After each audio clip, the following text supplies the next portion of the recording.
সকল মানুষের সার্বিক কল্যাণে সমাজ ও রাষ্ট্রে ইসলামের আইন বিধান প্রতিষ্ঠার উপায় বিষয়ে ইসলামী সমাজের উদ্যোগে আজকের এই শান্তিপূর্ণ গণজমায়েতের পর্যায়ে গুরুত্বপূর্ণ বক্তব্য রাখবেন ইসলামী সমাজ ঢাকা বিভাগীয় অঞ্চল 2 এর সম্মানিত দায়িত্বশীল জনাব মোহাম্মদ ইয়াসিন সাহেব। আসসালামু আলাইকুম ওয়া রাহমাতুল্লাহি ওয়া বারাকাতুহু। রাজধানী ঢাকার সবুজবাগ থানাধীন কদমতলা সংসদ সংলগ্ন বালুর মাঠে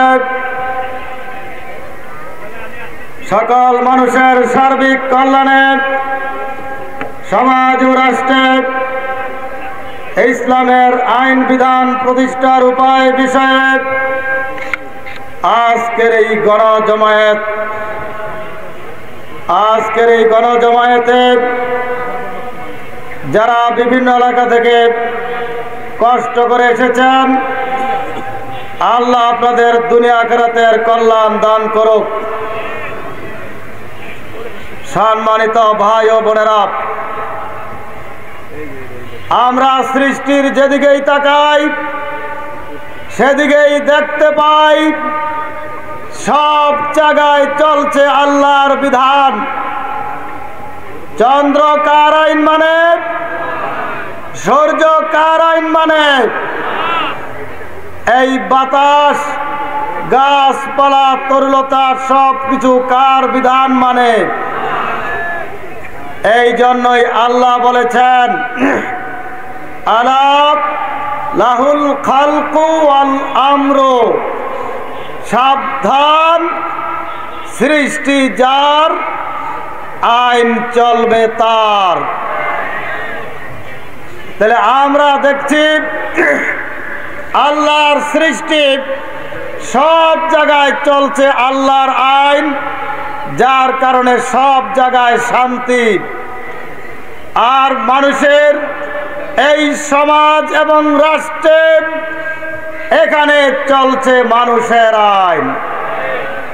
কোথাও গণতন্ত্র, কোথাও রাজতন্ত্র, কোথাও সমাজতন্ত্র, কোথাও সামরিকতন্ত্র, কোথাও একনায়কতন্ত্র।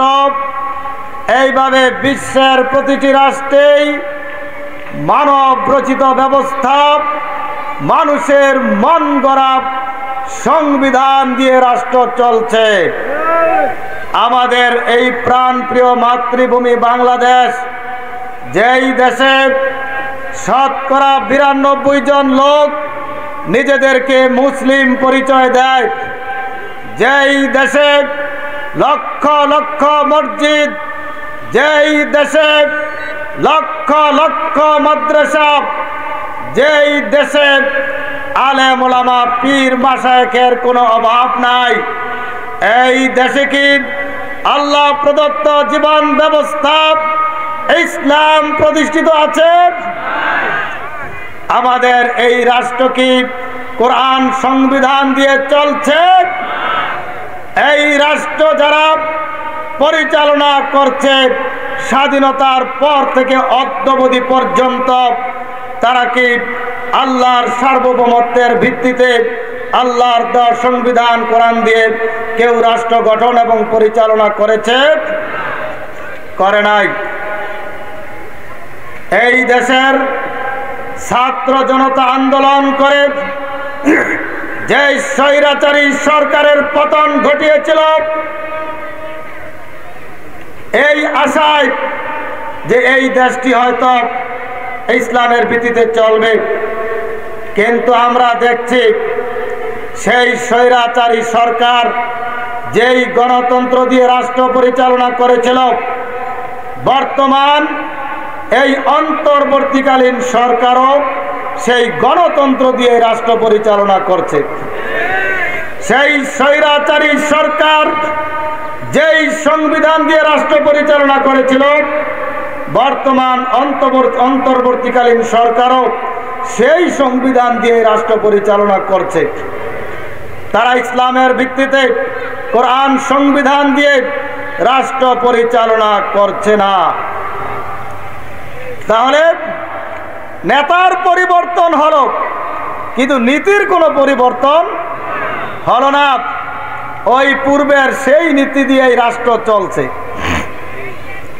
আমরা স্পষ্ট বলতে চাই, এরকম শত শত নেতারও যদি পরিবর্তন হয় আর গণতন্ত্র দিয়েই যদি রাষ্ট্র চলে, এই মানুষের মন গড়া সংবিধান দিয়ে যদি রাষ্ট্র চলে, তাহলে এই জাতির ভাগ্যের কোনো পরিবর্তন হবে না। দুর্নীতিমুক্ত রাষ্ট্র গঠিত হবে না, বৈষম্য মুক্ত রাষ্ট্র গঠিত হবে না,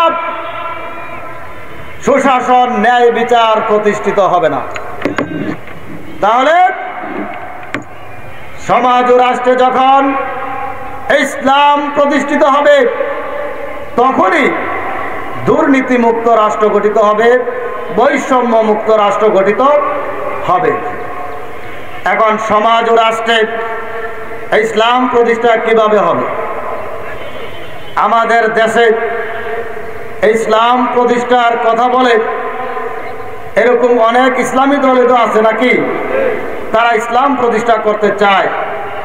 তাহলে তাদের চাওয়াটা ভালো, তারা ইসলাম প্রতিষ্ঠা করতে চায়, কিন্তু তারা ইসলাম প্রতিষ্ঠার কথা বলে তারাও গণতন্ত্রের অধীনেই আছে, তারা কুফরি সংবিধানের অধীনেই আছে।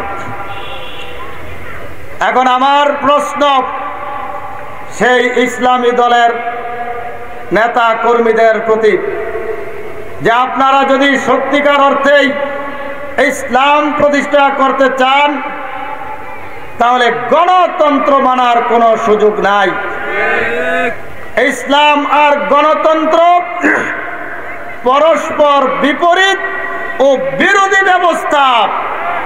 ইসলাম বলে সকল ক্ষমতার মালিক একমাত্র আল্লাহ, গণতন্ত্র বলে সকল ক্ষমতার মালিক জনগণ। ইসলাম বলে আইন বিধান একমাত্র আল্লাহর, গণতন্ত্রে বলে আইন বিধান দিবে পার্লামেন্ট।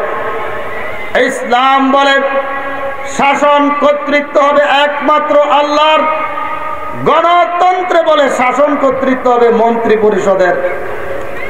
ইসলাম বলে নারীদের কোনো নেতৃত্ব চলবে না। নারীরা মায়ের জাতি, তারা সম্মানিত, ঠিক আছে, নারীরা খুবই সম্মানিত, ইসলাম নারীদেরকে সম্মান দিয়েছে, কিন্তু নারীদের নেতৃত্ব সমাজ এবং রাষ্ট্রে চলবে না। আপনাদেরকে জিজ্ঞেস করতে চাই, একজন মহিলা যদি দাওরা হাদিস পাস হয়, হাফেজা হয়, আলেমা হয়, তার ইমামতিতে নামাজ পড়া যাবে? কেন যাবে না? নারীদের ইমামতিতে সালাত করার বিধান ইসলামে নাই। ইমাম অর্থ কি? নেতা। ইমাম অর্থ কি? তাহলে এক ওয়াক্ত সালাতের ইমামতি যদি কোনো নারীরা করতে না পারে, তাহলে রাষ্ট্রের নেতৃত্ব নারীরা দিবে, এটা কি হয়? হয় না। এর মানে ইসলাম এই কথা বলে না যে নারীরা শুধু ঘরের কোনায় বসে থাকবে, এটা বলে না। নারীরা তাদের স্ব কর্মস্থল, যে যেই সেক্টরে তারা দায়িত্ব পালন করবে, তাদের পর্দার সাথে, শুধু ঘরেই বসে থাকবে নারীরা তা নয়। কিন্তু ইসলাম বলে নারীরা নেতৃত্বে আসতে পারবে না, নারীদের কোনো সেক্টরে নেতৃত্ব দিবে না। কিন্তু গণতন্ত্রে একটা ওয়ার্ড থেকে শুরু করে একবারে রাষ্ট্রের সর্বোচ্চ পর্যন্ত নেতৃত্ব কার? তাহলে ইসলাম আর গণতন্ত্র পরস্পর বিপরীত। গণতন্ত্রে অধিকাংশ লোকের রায়ে নেতা নির্বাচিত হয়, অধিকাংশ লোকের রায়।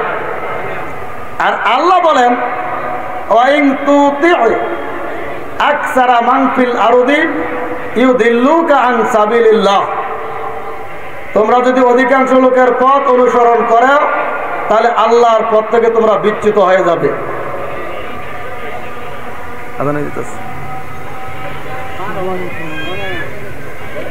তাহলে প্রিয় ভাই ও বন্ধুগণ, আমি আলোচনা শেষ করে দিচ্ছি। তাহলে ইসলাম আর গণতন্ত্র পরস্পর বিপরীত। আমরা যারা ইসলামের পক্ষে থাকবে তারা কোনো তন্ত্র মন্ত্র মানা যাবে না। তাই আসুন আমরা সকল তন্ত্র মন্ত্র পরিত্যাগ করে ইসলামকে জীবনের সকল ক্ষেত্রে গ্রহণ করে ইসলামের ভিত্তিতে নিজের জীবন গঠন করি, পরিচালনা করি। আল্লাহ আমাদের তৌফিক দান করুক। আমা তৌফিক ইল্লা বিল্লাহ। আসসালামু আলাইকুম ওয়া রাহমাতুল্লাহ।